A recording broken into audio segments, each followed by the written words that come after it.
Coming up on Let's Get to the Points. Tonight we say bonjour to France. Yes, I guess it's safe to say I do like Air France. Oh, wow. That sounds so fun. Mitch, do you agree? So how many of these cards do you open per year? Because I feel like I see you go to Europe like once a month at least. Maybe. No, honestly, I really don't open that many cards. Can you talk about your favorite points hotels in Paris? Love to hear your opinion. Whichever program that you have an affinity towards, you're going to be able to find a very, very comfortable stay. Affordable, or whether it's 5-star luxury. There's all sorts of stays available throughout France. Quick, Jessica, I need a French word for enjoyable. Give me something. Incroyable. Okay, I'm going to let you say that. And now, let's get to the points. She loves making family travel first class without the first class cost. It's Serena. For him, no travel style is off limits and no destination is too far. It's Miguel. And he loves to use his credit card points and miles for unforgettable experiences in first class and beyond. It's Mitch Shannon.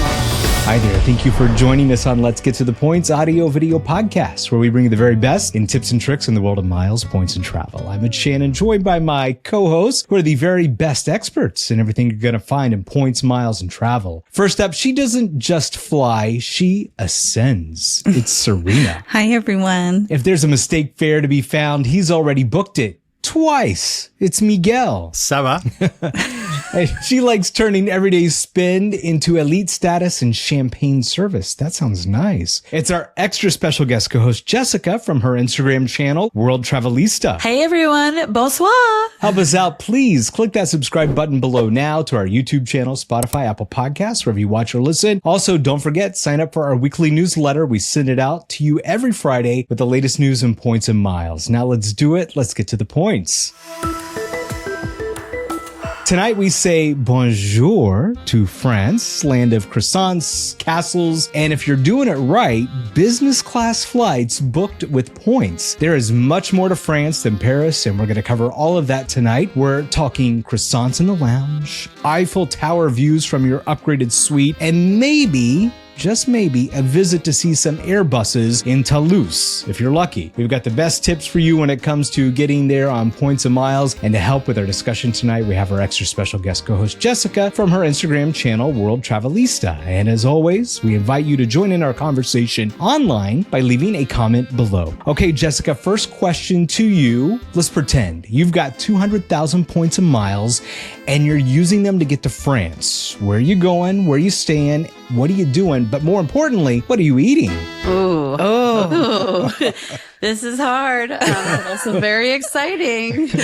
I will say that I am catching one of those great deals on Flying Blue. So I'm flying, I guess right now it's 60,000 miles each way and I'm flying from my hometown of Minneapolis to Paris nonstop. It could either be on a Delta flight or could be on an Air France flight. In an ideal situation, let's say I'm maybe in Paris it could be a day, or I'm just there connecting and I'm going to go down to Nice. In Nice, I'm going to stay in the area. I've got a couple of recommendations. One is not on points, but maybe I just need to kind of get refreshed. Just outside of Nice, there's a little hotel in the IHG family. It's a little town called Cagnes-sur-Mer. I'll be staying at the Hotel Indigo, relaxing and getting over maybe any jet lag that I have. Then going up to the little medieval town of Haute de Cagnes and staying there at a small little boutique. But that's how I would be getting there, and getting back home would be using Flying Blue points and for the best award redemption. That sounds great, but that's not what Miguel cares about. He wants to know what you're going to eat.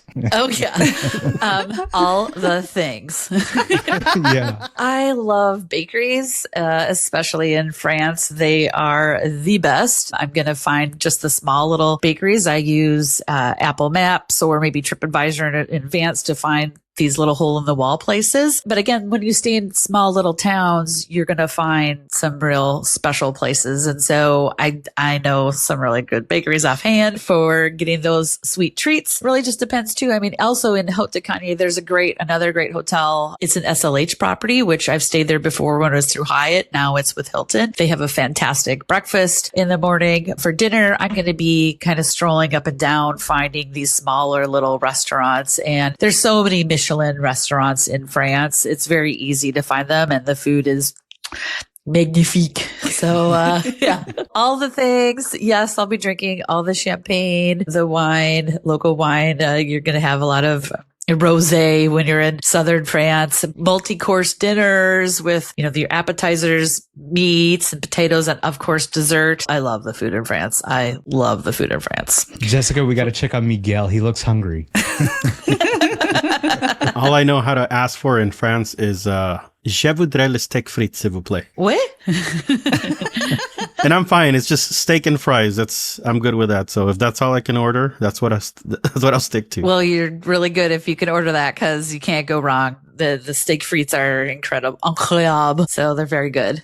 So we're going to talk about the steak and fries later. But for now, it sounds like you like the Flying Blue program. And did I hear that right? Is it also 60,000 miles to fly on Delta as well, nonstop for you? Oh, heck no.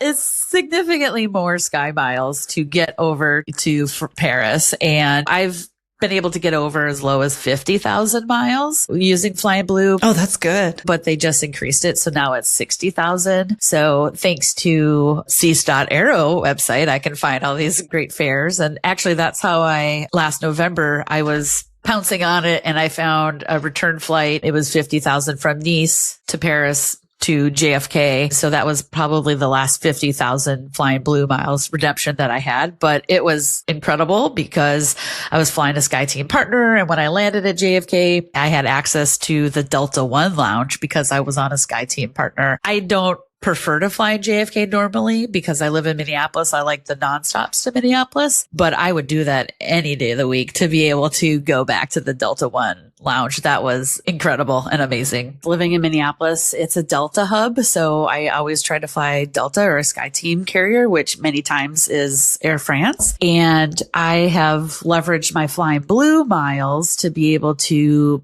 several times go in business class on Air France to get to Paris and back. Air France business class is definitely luxurious. The champagne is the best, of course, as you would expect. But I've been very fortunate. I've been on 2 aircraft that had a La Première, their true first class. The last time I was on it, it was already booked full. Back in November, when I was flying from Paris to JFK, there was actually an opening and I could have booked a La Première seat, but I think it was around $3,300. So I just stayed in business class and I was happy as a clam. Yeah. I would have been okay with that too.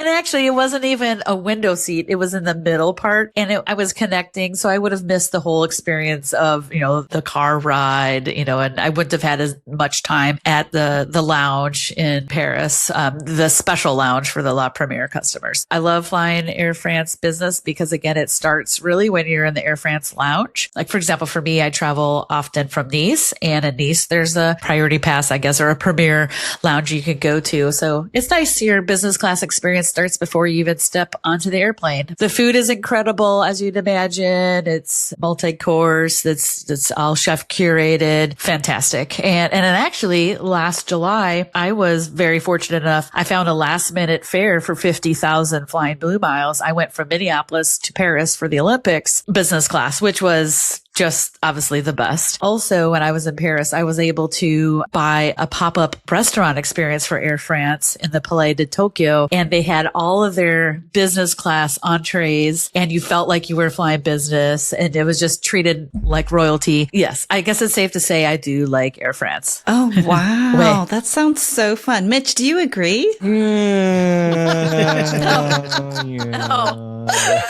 no. I don't know. I'm happy that you love it that much, and it sounds like you really enjoy it. I've just never had that good of experience every time I've flown Air France, and I'm not sure what it is, right? But that's okay. Because you're ordering those special meals that were dry. Well, that's part of the reason. Yeah, I can't do a lot of butter. I can't do a lot of dairy. That's my problem. So that's on you. Yeah, that's me. That's like Air personal France, problem, right? That's one of my favorite stories to tell when the flight attendant hands me my meal. He goes, "Oh, this looks dry." Oh.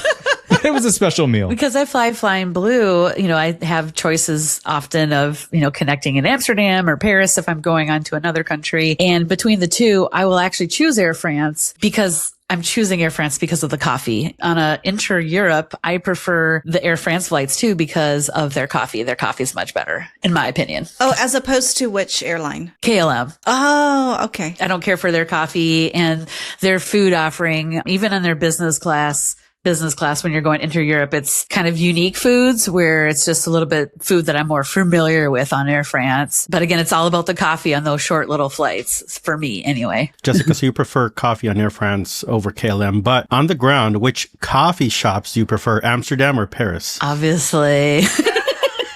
Guess the answer. Paris. I don't go to those kind of coffee shops. Oh, okay. Now I'm getting it.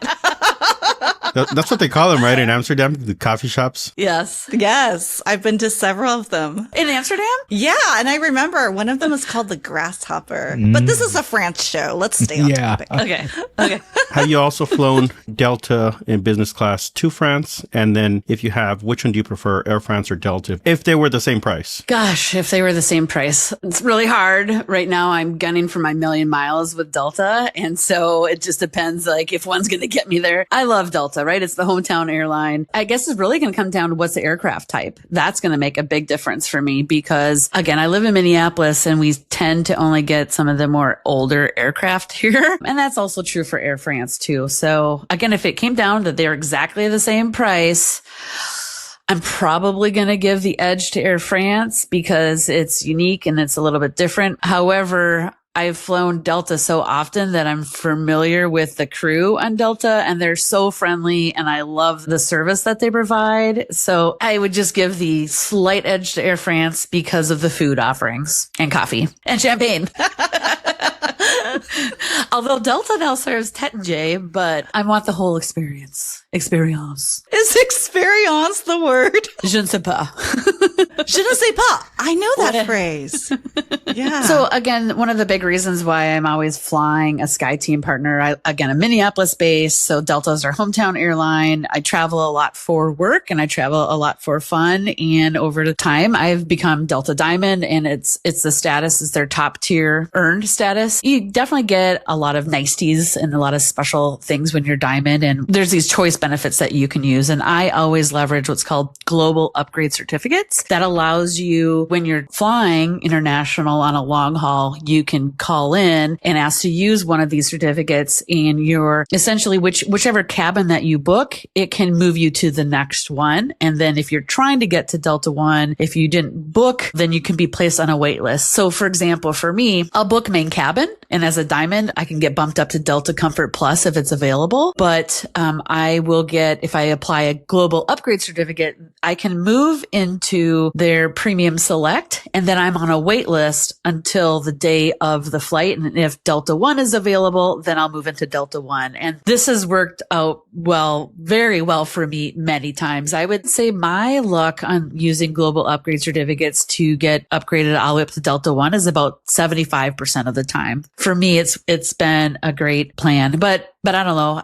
This year might be my last year being Delta Diamond because Delta did change things up in September 2023. Now the spend is $28,000 in a calendar year. And that's just beyond my personal spend and then also my corporate spend. So I'm really hoping that I can be platinum next year and that will be fine. Also, I'm really trying to hit this Delta Million Miler status. When you hit Million Miler with Delta, then you hit gold for a lifetime. Again, of course, course I would want the higher status, but with gold, at least then one of the perks is I would always have access to international lounges for SkyTeam partners. So I could always go to the Air France lounge or a KLM Crown lounge if I'm in Amsterdam. But no, I love Delta. I really appreciate being Delta Diamond, even though I don't get upgraded that much domestically anymore. I like to feel bougie. Jessica, for the global upgrade certificates, do those work on both paid and points flights, or is it only on cash flights? Absolutely. It works for both. I actually applied my global upgrade certificate to go all the way up to Delta One on a flight to Japan and on a flight to Sydney. I was very lucky. I think that doesn't happen very often to Sydney. It's worked out well for me. I think a lot of it's just the timing and time of year and time of day. But yeah, I apply my global upgrade certificates anytime I want that extra attention and extra, it's all about the lie flat, right? It's all about the lie flat. So do you have any tips for people that might have global upgrade certificates as far as maybe the routes or time of year or day of the week that you think people would have a better shot of getting those global upgrade certificates to clear? Good question. So thinking of when the masses travel, so usually people are trying to come back from Europe on a Sunday. So maybe if you can have a return flight on a Monday, Mondays, there's less people in my experience coming back to the States. I know when I flew to Japan, it was on a Monday to Monday, and that was a less travel time. But when I'm going to Europe, it seems like on Friday in Minneapolis, there's a lot of people leaving on a Friday. So look in the middle of the week. I think midweek is probably a better availability, but anything can happen. So if a flight gets canceled and Delta puts another, aircraft onto your flight, you could lose all availability. So just know it's a gamble. Just hope for the best.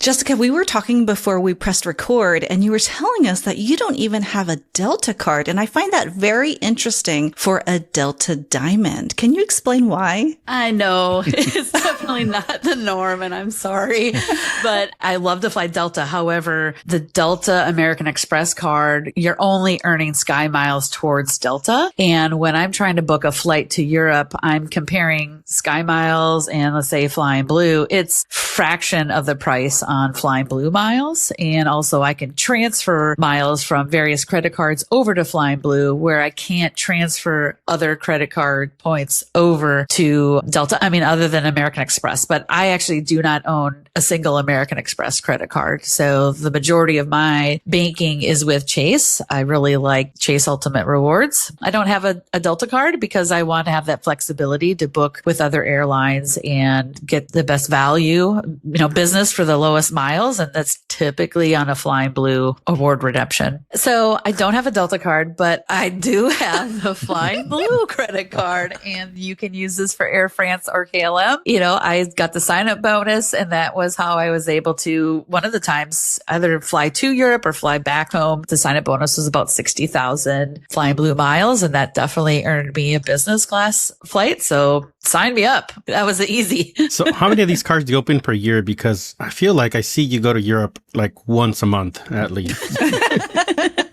Maybe. No, honestly, I really don't open that many cards. I'm well under 524. I do open, lately I've been opening more Chase business cards, like the inks, so that I can take advantage of their sign up bonuses. And I keep track of all it. I probably only open maybe 2 or 3 cards a year, maybe. But yeah, right now I'm on this Chase, business ink kick, because especially the Chase Business Inc. Cash.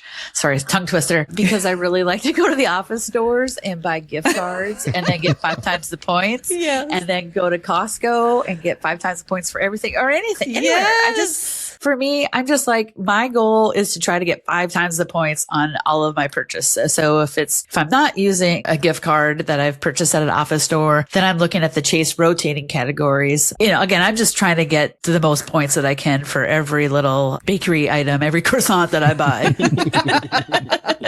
Yeah, that's my favorite strategy for getting 5X at Costco and anywhere else too. So you go to office supply stores, you use your Inc. business cash card, get 5X on those Visa or MasterCard gift cards that are no fee during those promotions. You take them to Costco, buy the shop cards, or you can use them at the checkout for whatever you're buying too. But that's a great strategy. I love it. Well, and then the other thing, it goes back and forth between a Visa or a MasterCard. So if it's a MasterCard promotion, then I just make sure that I go online and create a PIN. And then at Costco, I can choose debit. And then I just have to enter the PIN to make sure that I get my 5 times the points. So That's right. always trying to maximize that. So yeah. And if you're using a Visa gift card, you just swipe and press enter, right? That's right. Yep. Yep. Select credit. I have that Air France KLM credit card myself. Twinsies. But here's where you and I are different. I used my sign-up bonus. Well, I'm going to use my sign-up bonus a little. I'm going to go in the opposite direction. I'm going to Asia. So I used mine to book on Vietnam Airlines, and I'm going to go to Saigon. That's one of the beauties of Flying Blue. You can book on all these other partners too. So it was a lot of points, but still, I'm happy with that redemption. But here's the other thing too, and you probably know more about this than I do. Do you know there's status that comes with this card? I had no idea. Ask me how I know. How do you know? I was in Buenos Aires and we were going on Aerolíneas Argentinas. Did I say that right? Close enough. It's good. You got it. Did I get it right? I go to check in and the guy goes, hey, you have this whatever status. I'm like, how did I get this status? I had no idea. It comes with status. It's got some good benefits and a good sign-up bonus. So it's not a bad credit card to have. That's what I'm going to say. Did you get any benefit from having that status? They let us board early. That's what it was. But Aerolíneas Argentinas, nice. I don't know if I'd fly them again, but hey. We got on first. That's all that matters, right? No one's ever told me about the status when I've checked in with, at any of the airports that I've been at with my Flying Blue card. But I get a lot of emails from them all the time, like spend more money and get your XP points and get the gold status. And I think it's silver status is what you get. Yeah, I think that's, I don't know. The guy was so excited. He was more excited than I was. I was like, wow, okay, I got status. I didn't know. All right. But speaking of status, though, you are going for that million-miler lifetime status. Is that right? With Delta Airlines. And I think you did something really, really cool recently. You got to go to their 100-year anniversary, the party. Is that what it was? It was their 100-year anniversary gala event back in March at Delta at their brand new renovated Delta Flight Museum. Honestly, I'm so grateful that I was invited. I'm very, very fortunate to have been invited. There was 250 of us non-employees that were invited to this event, and it was really celebrating, the opening of Delta's new flight museum, which if you haven't been there, I definitely recommend to go there. It was absolutely incredible there at that night. I even heard there was only 300 Delta employees were invited to this event. So it was absolutely a special, special night. They had food stations all throughout. There was entertainment. There was a special livery showing of the new 100-year, aircraft. And yeah, the entertainment was John Baptiste. It was a night I'll never forget. It was absolutely amazing. Yeah. If you love aviation, that is one thing I would definitely recommend is going to that museum in Atlanta because side note, I don't know. I'm getting confused. Is this a Delta show or a France show? I know.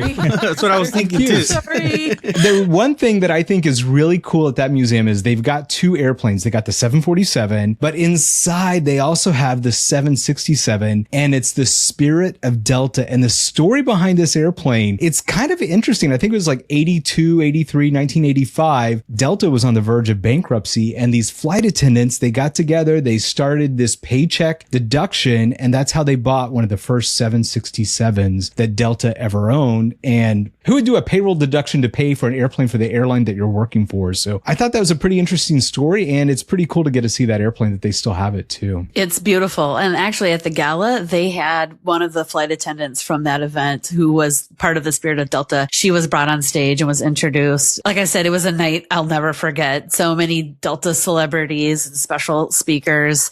It was amazing. But Mitch, I think you're going to have to go back to the flight museum because there might be more aircraft than what you just said. Oh, don't excite me. It's one of my favorite things to do is go to that Delta museum because, okay, do we have time for this? There's one more thing. So once a month, they do this sale at the museum. I don't know if you see this or not, but they sell beverage carts, airplane blades. They sell all this cool airline memorabilia and they do it once a month and it kind of goes to help make the funds for the museum as well. So check that out there on Instagram. Check it out. I was just scrolling through. My friend just went to it that just happened and he was sharing all the pictures. So I was trying to look at all the things that he purchased there. So the other really cool thing, before I went to France in November, I had a planned trip to go to France. But before that, I was invited to go to the second annual Sky Miles Life Summit, which was held at Delta's headquarters in Atlanta. For 3.5 days, 13 of us were chosen to fly to Delta and meet with various departments. We went to tech ops. We had their CMO. We had,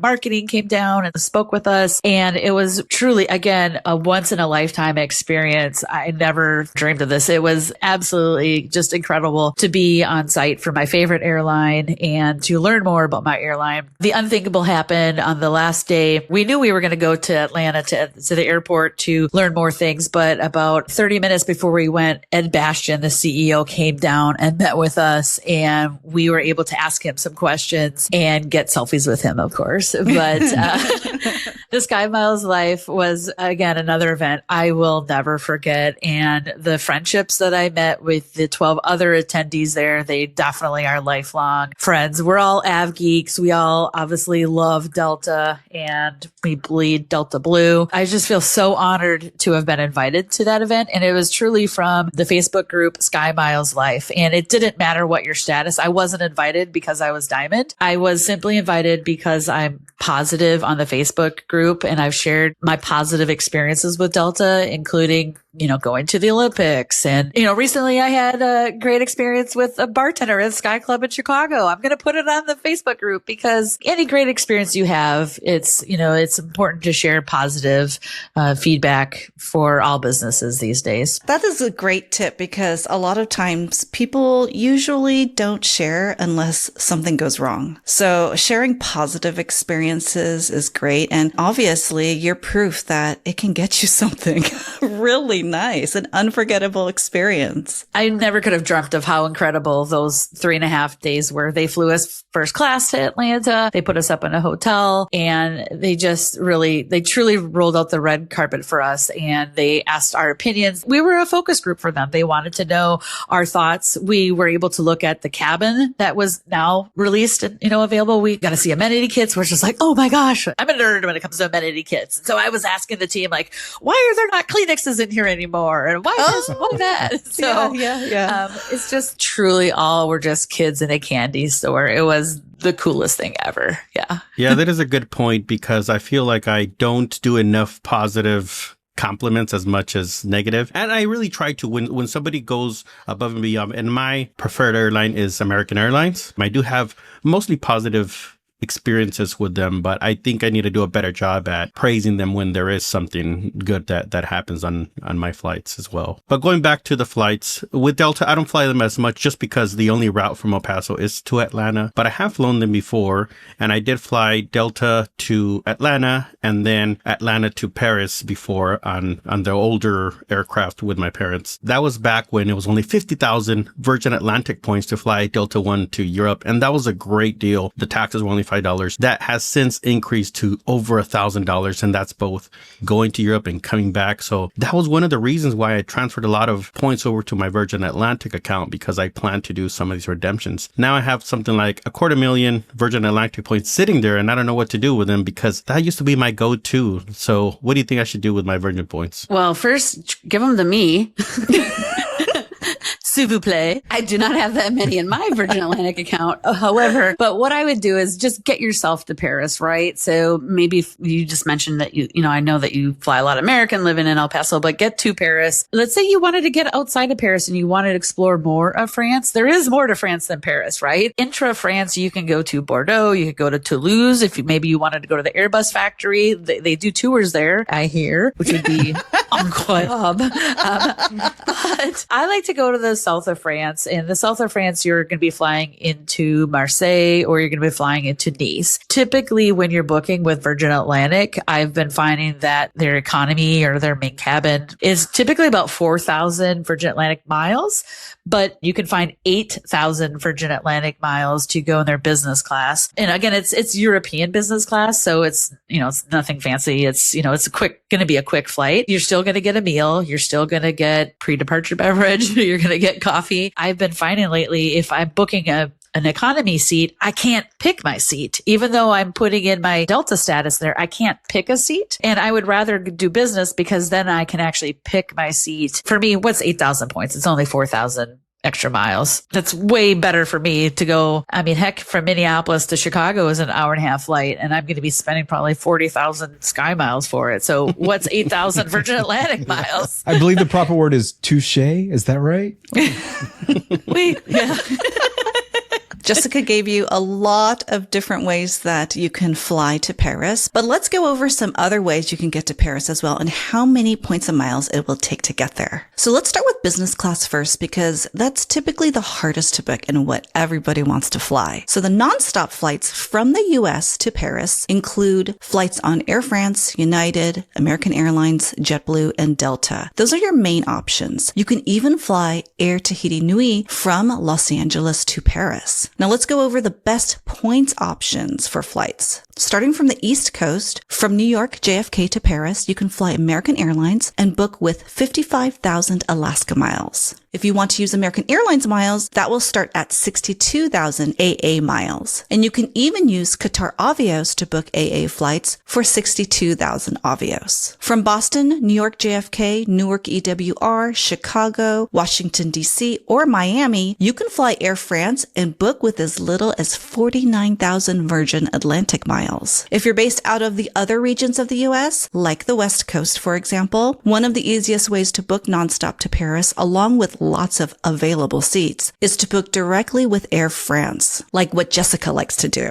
This will cost 60,000 Air France Flying Blue miles from anywhere in the US to Paris. Now let's go over the best nonstop economy flight options to Paris. You can fly on Air France and book with 12,000 Virgin Atlantic points from the East Coast or with 15,000 Virgin points from the rest of the US. And if you want to book with Air France miles, economy will cost 25,000 Flying Blue miles. You can also fly American Airlines and book with as little as 19,000 AA miles in economy. A couple other options that you have that are not points options are La Compagnie. So we spoke about this in the Italy episode. And La Compagnie, I hope I'm saying that right, but they do all business class. And sometimes there's pretty good deals. Typically, I've seen them around like Valentine's Day where they have kind of like a buy one, get one free deal, which makes it pretty reasonable to pay with cash. And if you want to do some type of purchase racer, you can actually use your points for something like that. A couple other options are low-cost carriers Norse and French Bee. So they fly into Paris nonstop from the US as well. Those are some great options, Miguel. Let's say you want to fly Jessica's preferred airline to Paris, which would be Air France. Here are some other tips for booking Air France. There are lots of airports that Air France flies to in France, and with Air France, you can book a stopover. You would have to call them to book this, and as an example, you can fly to Paris, spend a few days there, and then fly to Nice. Air France is also easy to book because they have family pooling, where you can pool Air France KLM Flying Blue miles on their website with 2 adults and up to 6 children. Air France also offers a 25% discount on award tickets for children ages 2 to 11. This means instead of paying 60,000 miles for your child, you're only going to pay 45,000 miles per child in business class. To maximize an Air France redemption even further, there are often transfer bonuses from the major banks to Air France Flying Blue. In our Elevate community, we have a resource with the current transfer bonuses and expiration dates. If you're having issues finding business class award flights from a U.S. airport, you might want to consider Canada. We often see award availability from cities like Toronto and Vancouver. Air France also has monthly promo rewards that are released on the first of every month, which include both economy and business class deals. You can book these directly on Air France's website. Just keep in mind they do not stack with the child 25% discount award offer. Air France also allows you to put award tickets on hold for 3 days. So you can call Air France, put the flight on hold, think about it for a day or two, and then call them back to book it with your miles. If you need help booking or finding award availability on Air France, you can connect with us in our Elevate community. Inside Elevate, you have direct access to us, and we have a great group of Elevate members who are willing and able to help you. Elevate gives you a great opportunity to meet new friends, chat about points and miles, and get all your questions answered. You know what's harder than finding a good award flight? Finding award availability for premium hotels like the Alila Ventana or the Park Hyatt Kyoto. if you wait for award availability to show up, you're already too late. That's right, Miguel. MaxMyPoint.com is one of my favorite tools for a couple of reasons, but mainly because it now shows Hyatt Suite award space, and it also notifies me too by email and even better by text. This allows me to apply one of my Hyatt Suite upgrade awards to one of my reservations. I'm a busy woman, and I don't have time to check for hotel award availability on a daily basis. Stop checking every day like a maniac. Let MaxMyPoint do the stalking for you. Check out our show notes below for a discount on MaxMyPoint. Now, with text alerts, you can set up advanced alerts to book aspirational hotel properties. Explore over 23,000 hotels across Hyatt, Hilton, IHG, and Marriott with easy-to-use filters. Use our code LGTTP for 20% off the first year of your Platinum subscription. Maximize your hotel point value with MaxMyPoint.com. So far we've talked about how you can book flights with points and cash. And is there any other ways that you can do this? Jessica, I have a feeling that you've got an answer to this question. You're correct. I do. When I don't find availability in those two, or maybe the cash fare is too high, I look at Delta Vacations. Again, I choose Delta because I live in a Delta hub and I don't want to connect. You probably could use, other like United Vacations or maybe American Airlines Vacations, but the airlines all have their own specific vacations portal. And what happens is it bundles the airfare with the hotel. And when you bundle the airfare, a lot of times you can get what's called unpublished airfare. So the price is actually less expensive when you book it with Delta Vacations than if I were just to book the airfare alone. And I do this, or I've done this frequently. The other thing is, I know, for example, with Delta Vacations, when I'm booking a vacation, it requires a minimum 3 nights hotel. You can just go to delta.com, go to the Delta Vacations section, and then find various hotels that I want to stay at. If I only need it for 3 nights, but I'm actually going to be in France, let's say for a week, I would then pick up the phone and call the Delta Vacations representative, or you can also call a travel agent and then they can price it out for you. So that's a way that you can get a lower airfare if you have to pay cash, if you don't have enough points, but maybe you have hotel points and you want to stay at hotel points. So it gives you the flexibility. You could do a combination of staying at pre-selected hotel that, Delta will show in the Delta Vacations package. But again, I've done this many, many, many times, and it's taking advantage of what's called unpublished airfare. So you get a lower price, and many, many times the airfare and hotel is less than just the airfare by itself. That's a great tip. And you're using a credit card that gives you a huge multiplier on travel to book this. Is that right? I wouldn't say huge, but it's 3 times the points, which is better than trois. Yeah. The really nice thing, I book a lot of my trips last minute. So last minute could be same day, believe it or not, or a week before or a month before. But with Delta Vacations, most people book it ahead of time and plan. And that's what's the beauty too. When you book something with Delta Vacations, you don't have to pay for your entire vacation up front. You can do a payment plan. There's no interest or anything, but you make a deposit and then, they'll put you on a schedule, but usually the entire payment isn't due until 30 days before you fly out. So in my case, I'm booking it 30 days. So I have to pay for it out front anyway, but it's really nice when you're going with a group and you know that the trip is in advance, then you can plan ahead and you don't have to put your entire payment up front. But as good as that sounds, I think we need some place to stay when we're going to be going on these trips. And I think we've got some suggestions and we can help you find some really good hotels on points and miles in France. Well, at least I hope so, because that's what the show's about tonight. So is that what we prepared for? Are we ready for this? Absolutely. So I will share, Mitch, there's a ton of points offerings throughout France and not just Paris.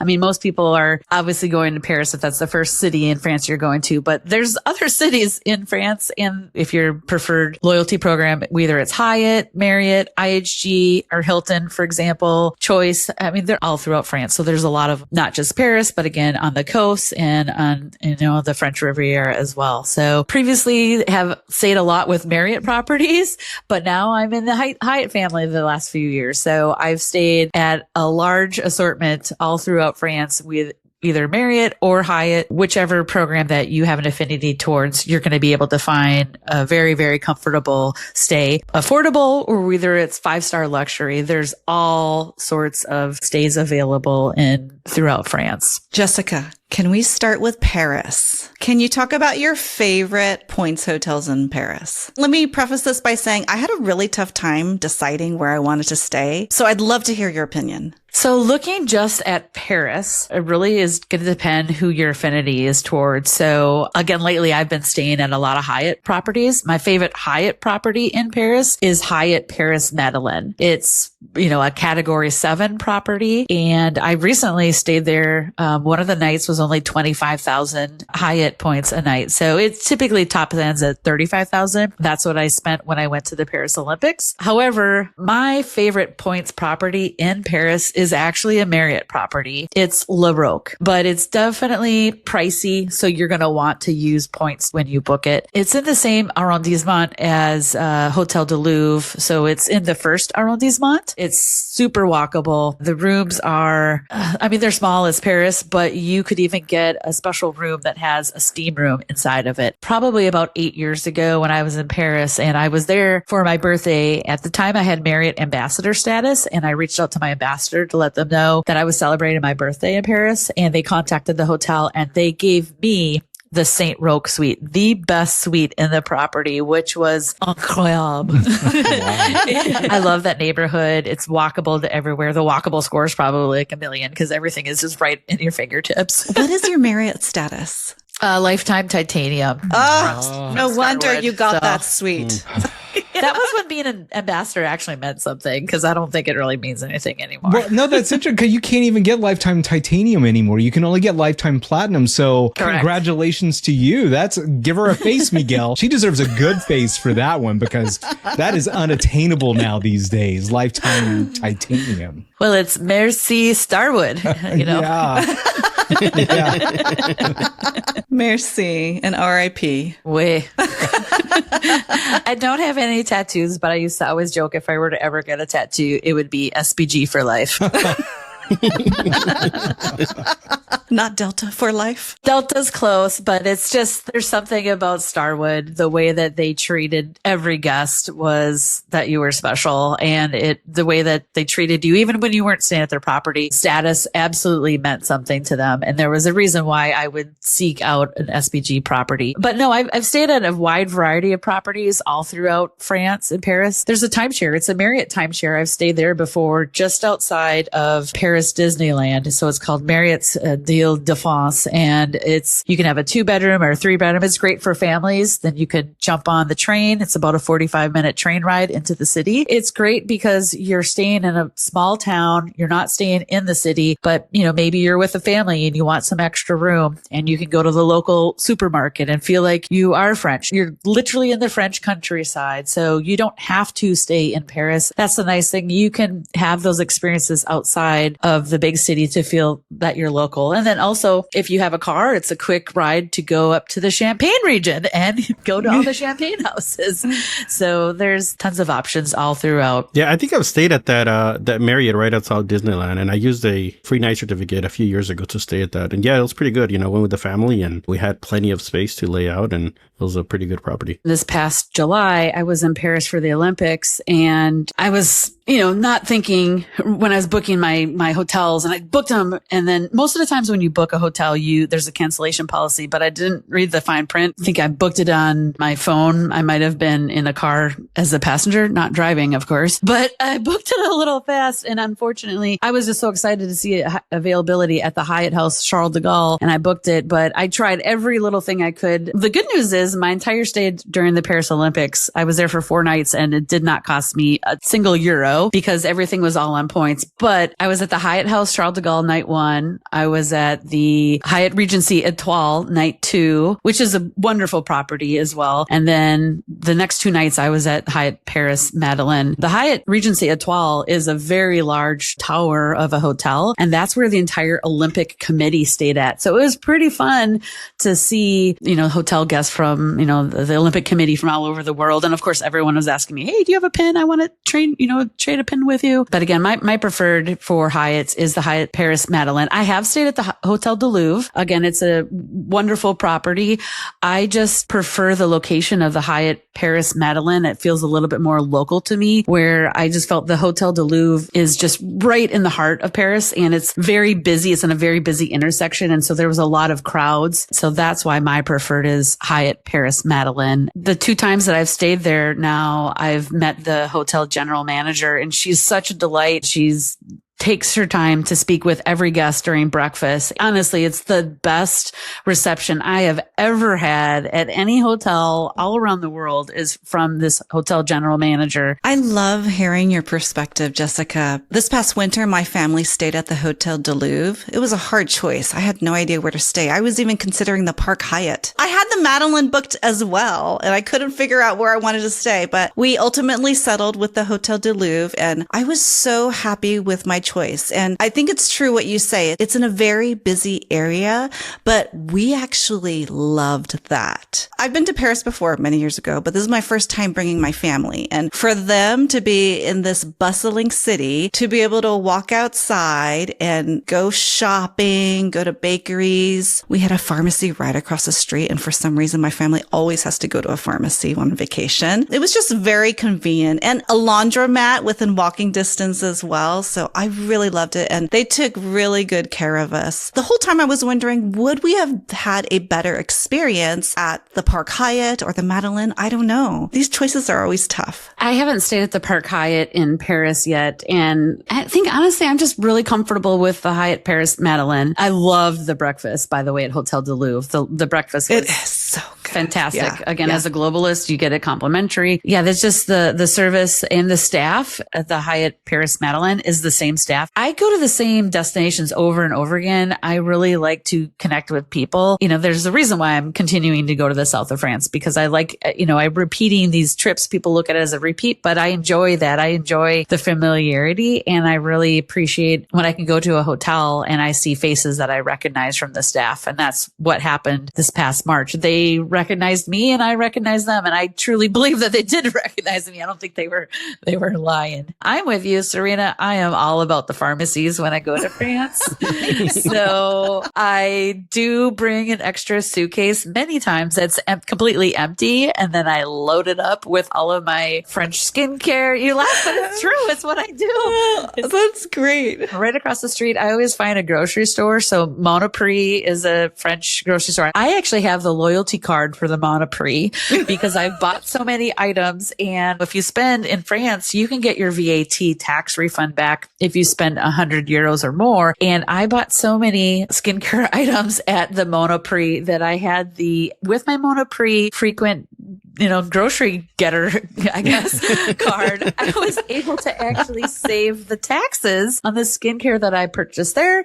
But again, and I had my passport on me too, so they could verify it. But honestly, the Paris airport, the Charles de Gaulle airport, has got to be the easiest airport to get your VAT tax back. You just have your receipts. It's on a barcode. You go to a little kiosk, you scan it, and it's in my credit card credited a couple days later. It is definitely got to be the best. If you can't bring an extra suitcase, then the other recommendation is to pack a packable duffel or bag. And so I always have that with me. And then I check my hard case and I carry on the duffel on the airplane with me. People usually talk about South Korea skincare, but who would have thunk you could get good skincare from France as well? Well, not only can you get it, but it's typically about half the price of what it is in the United States. Brands like Caudalie, Nukes, sometimes these are products you can't even get in the United States. And then there's also viral things that you find on TikTok, whether it's A313, which is a nighttime, retinol. Just find all of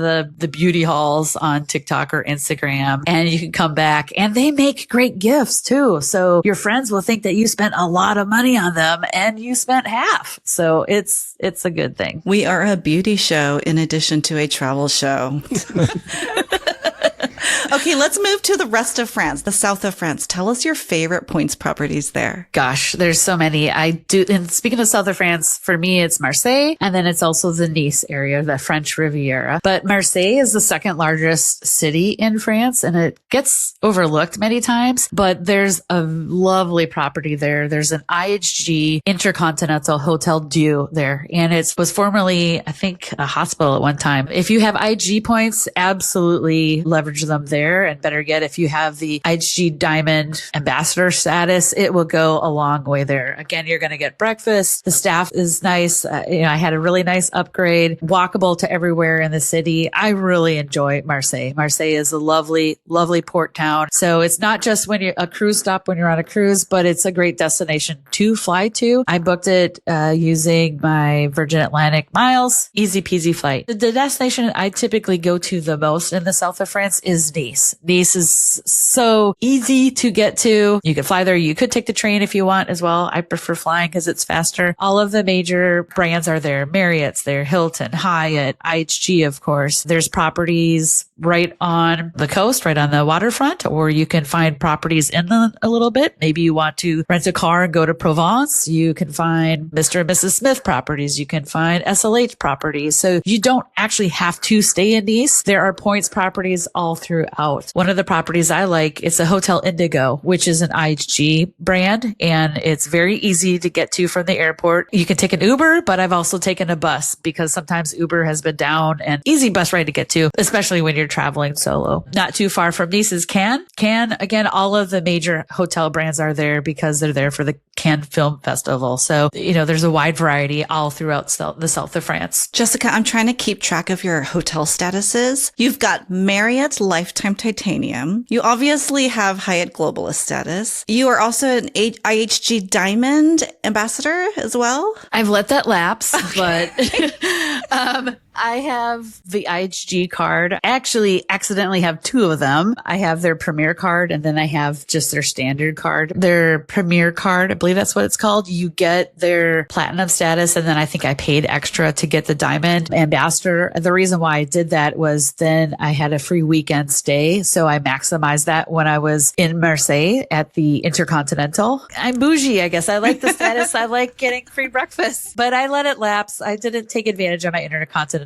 last year. So Hyatt's my number one. Marriott is my fallback. And then IHG is, again, and I'll use the status I have for the credit card. And Hilton? I actually don't have really, I might have Hilton status by default, but I don't carry the Hilton credit card. Rarely stay at Hilton properties just because I would prefer, if it's between a Hilton or Marriott, I'm going to lean towards the Marriott. But I don't know. SLH is pulling me. There's some SLH properties that I'm sad they're no longer with Hyatt, so I'll go to them with a Hilton. Yeah. And you said you are bougie. I like to be bougie, but I'm also casual too.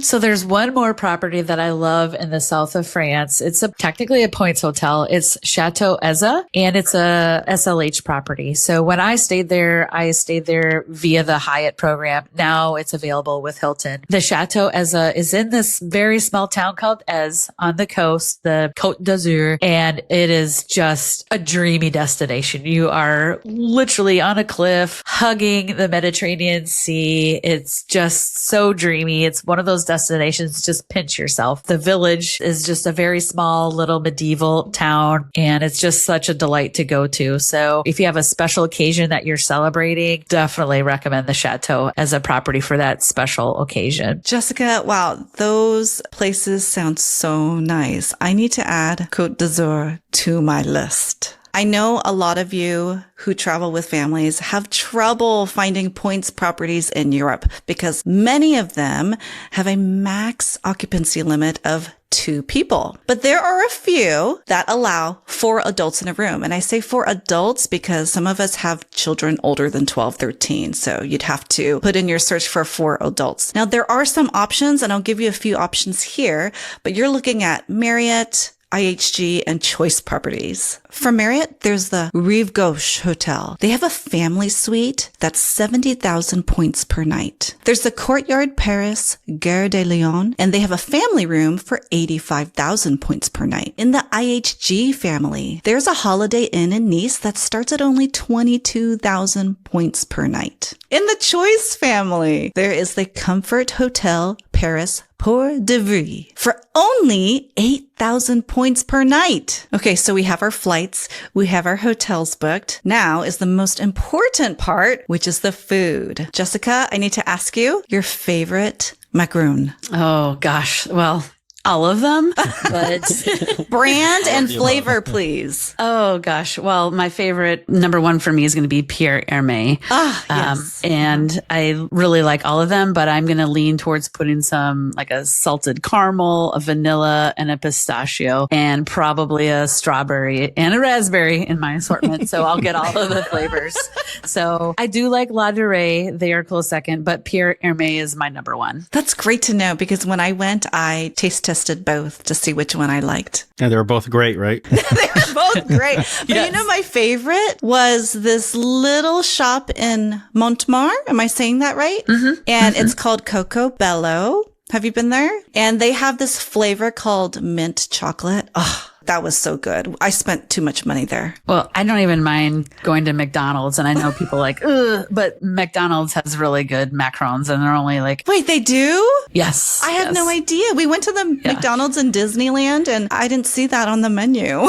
Oh no. And maybe it's specifically the McDonald's that have a McCafe on it. They're great. So if you're in a pinch and you just need some, the line, you don't want to spend La Durée prices, just go to the McDonald's. Great to know. Okay, tell us all your other favorite foods. I mean, honestly, I love all of the French foods. My recommendation would be to, when you're in France, find a brasserie, find a local restaurant to go to, and anywhere that you are throughout France, try to eat according to the region that you're in. So if you're on the coast, if it's seafood, or if it's meat, if you're inland, really just find these small little local hotspots or local businesses, brasseries, and you can find the traditional. But one of the dishes that I absolutely love and will order it every time I see it on the menu is escargot. I love escargot, and it definitely can be comical trying to eat it. I really, really appreciate escargot, and I really appreciate a good souffle. Okay, what about the ice cream, Jessica? There's this place that I went to. It's called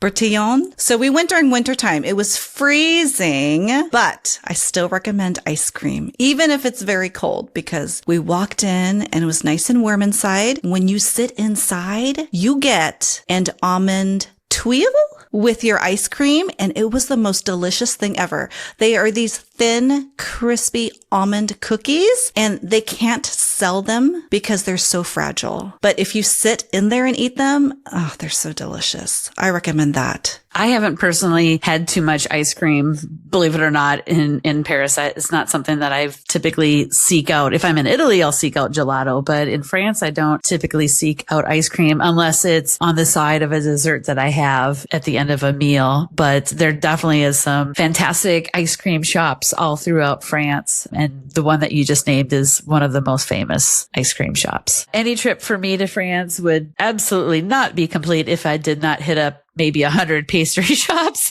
But in all seriousness, I mean, I'm going to hit a pastry shop every chance that I can get. And I actually have an Apple Map guide of all of the pastry shops and bakeries to go to. And it's not just in Paris. I'll do this in other cities too. I'm seeking out where the best madeleines are, where the best croissants are. I will say my favorite bakery in Paris is Du Pain et des Idées. They have the most incredible items there. And one of them is like an escargot is what it's called. It's, round spiraled, and it has pistachio and chocolate in it, which is phenomenal. But Du Pain et des Idées is an incredible bakery, and I cannot recommend it enough. Okay, question. Does the Hotel Madeleine have good madeleines? The best. They're incredible. They're absolutely incredible. Good to know.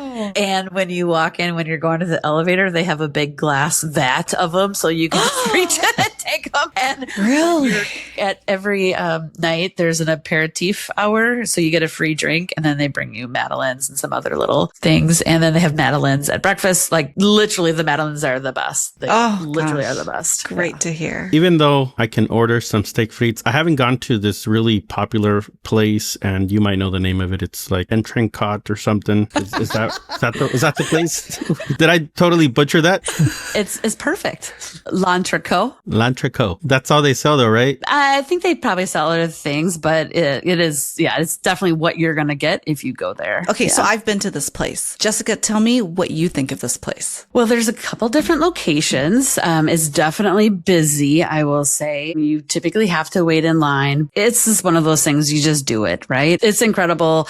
I know there's a location near Saint-Germain, but there's also, right off of Champs-Élysées. And that's the one that I went to. It was so good. The béarnaise sauce was incredible, with the steak frite. I mean, honestly, it's an experience that you really should have. If you're traveling all the way to Paris, you really should have some steak frite. It is very good, but I wouldn't go again and wait in line like we did. I think my biggest tip is if you're going to go, be the first seating. So go 45 minutes before it opens for dinner. You'll be in the first seating and then you can eat. You won't leave hungry at all. They give you lots of food. So it is a fun experience, but it is kind of cramped in there. Very tight quarters, I felt. Well, the other dining experience that I'd recommend when you're in Paris, so there are river cruises you can go on, and you can actually book it on Viator, so you can get points that way. That's what I did one summer with some friends, and we booked this river cruise, and the food was incredible. It was actually a sunset cruise that we went on, and I don't know if we just got lucky and booked it that way or that was by design, but that's what I would recommend is a sunset cruise. The food was delicious. The drinks were great. And it was such a special memory to have with friends and to see all of the sights. That's something I would recommend too. If you're looking for something to do with a great cuisine is go on a Seine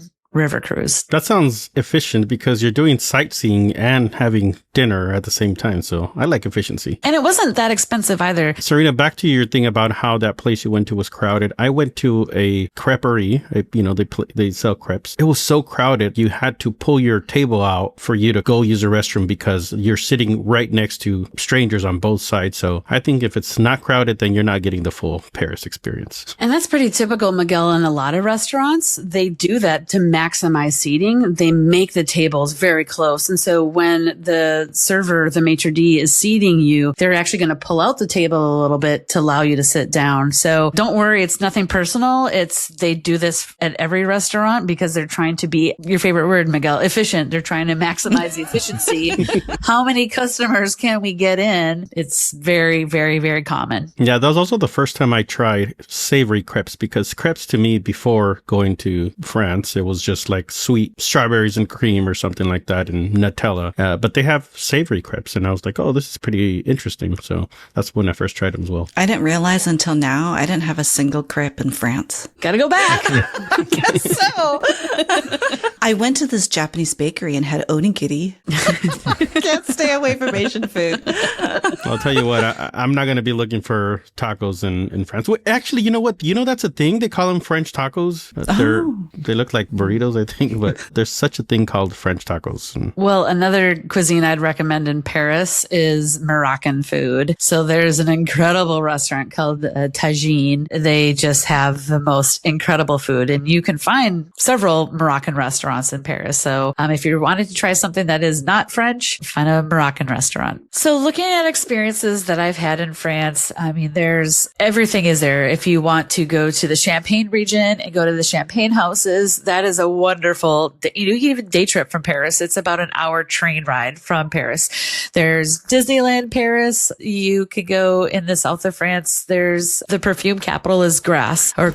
Normandy, if you're a World War II historian or just want to learn more, which you should, Normandy would be an incredible tour to learn more about what occurred there. Mont Saint-Michel is another fantastic place that everyone raves about, but really so much to see in France France, either north side, or if you want to go all throughout the country, there's various chateaus to go to. The art museums, there's music, everything is there in France, wherever you would like to go to. My family and I went to Disneyland Paris. So I think Serena's been there as well. And I think it's a lot smaller, maybe one of the smaller ones. I haven't been to Hong Kong, but I think it's one of the smaller ones. But it's nice because they have the Remy, because Remy's from France, right? So they have the Ratatouille ride. So that's kind of cool. My family and I have also been to Normandy. We took the kids and, it was just very moving. We went down to the cemetery and, the relation I have is, one of my favorite movies, Saving Private Ryan, is what I related that to. But anyways, if you're into history and that type of stuff, that's definitely a region that you should hit up, also Normandy as well. Another thing that we did that was tied to historical events is we went to Reims, and that is the city where, there was some World War II headquarters. That's where the Nazis signed their unconditional surrender. So it's a museum now. So there's a lot of historical sites in France that, would be worth going out of your way for as well. All right. Tonight we have practiced our French. We've learned some new French words. We talked about Delta. We actually love Delta a lot, and we covered so much. We want to know from you if you've been to France. What are some of the tips that you have? Maybe we missed something, or you want to share with everyone else. Let us know. Just drop us a comment below. It has been such a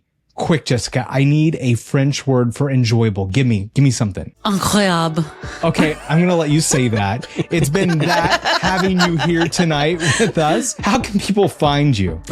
Sure. And that was incredible, by the way. I can be found on almost all socials at World Travelista. Instagram, I'm World Travelista1. If you, for example, go to my Instagram page, you're going to find a lot of my all my travels, but mainly I'm going to Europe. So you're going to find hotels, you're going to find airline experiences, restaurants, really just a lot of experiences in Europe on my Instagram, World Travelista1. That's it for now. I want to thank all of our hosts. It's Serena. Bye, everyone. Thank you, Miguel. Au revoir. And thank you for joining us, Jessica. We loved having you here tonight. Look, you're on our short list. Will you please come back and be with us again?